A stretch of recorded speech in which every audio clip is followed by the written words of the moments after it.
Understanding the phrase, drive someone crazy. Hello, everyone. Today, we're diving into a very interesting English expression, drive someone crazy. This phrase is widely used in both formal and informal contexts, and understanding it can really help you sound more natural in English conversations. Let's explore what it means, how to use it, and some examples to make it clear. Drive someone crazy can have several meanings depending on the context. Primarily, it means to annoy or frustrate someone very much. However, it can also mean to make someone feel very attracted to another person, or to make someone feel very excited about something. The tone and the context of the conversation will help you understand the intended meaning.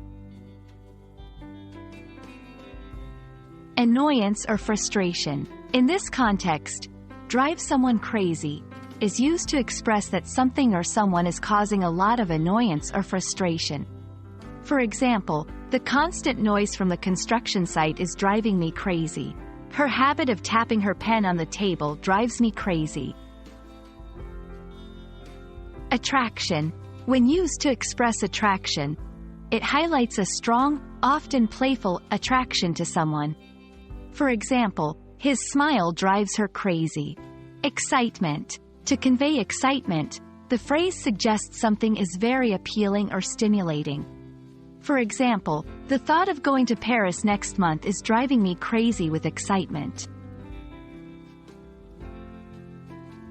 Using drive someone crazy correctly involves understanding the context and the emotional tone you want to convey. Here are some tips.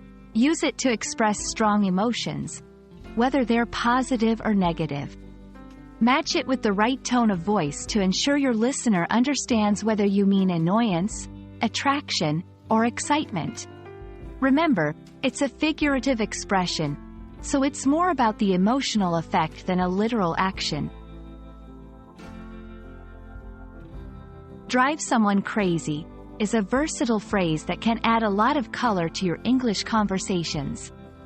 Whether you're talking about something that annoys you, someone you find incredibly attractive, or something that excites you, this phrase can help you express your feelings vividly.